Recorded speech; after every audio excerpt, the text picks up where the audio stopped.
Voters in Kuwait are casting ballots in the second parliamentary election in 8 months, with the opposition calling for a boycott.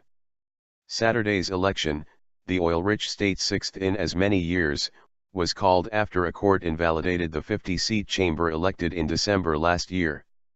It found technical flaws in the balloting, but let stand a new system ordered by Kuwait's ruler for one vote per person. It replaced the former method allowing voters to spread 4 votes between various candidates.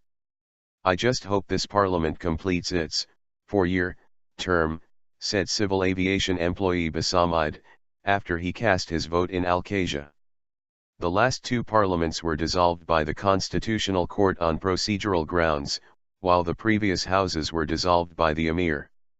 "I am really concerned at the turn of events in the country, as there will be no development without political stability, which we hope will be achieved after this election," Dr. Jawad Abulhassan told AFP news agency after voting. The opposition, led by Islamists, says the new rules enable the ruling Al-Sabah family to manipulate the outcome of the vote.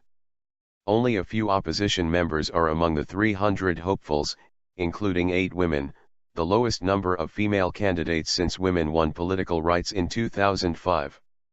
The opposition has failed to organize mass rallies as it did ahead of the December polls, but has remained adamant that it will not take part in a corrupted political system. The National Democratic Alliance, a liberal grouping, and most Bedouin tribes which boycotted the previous polls, are taking part this time.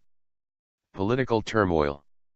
About 440,000 Kuwaitis are eligible to vote from among a native population of 1.23 million. The first results were expected after midnight, 21 o'clock GMT, on Saturday. The Interior Ministry has mobilized 11,000 police for the election. About 30 Arab election observers visited some of the polling stations and were assisted by monitors from the Kuwait Transparency Society. The voting age is 21 and servicemen in the police and army are banned from casting ballots. Analysts see little hope the election will bring political stability to the wealthy Gulf state, which has been rocked by lingering disputes since mid-2006, stalling development despite an abundance of petrodollars.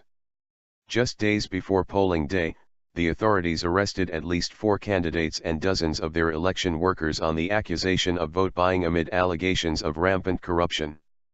OPEC member Kuwait says it sits on 10% of global crude reserves and pumps about 3.0 million barrels of oil a day. The emirate has amassed about $400 billion in assets over the past decade.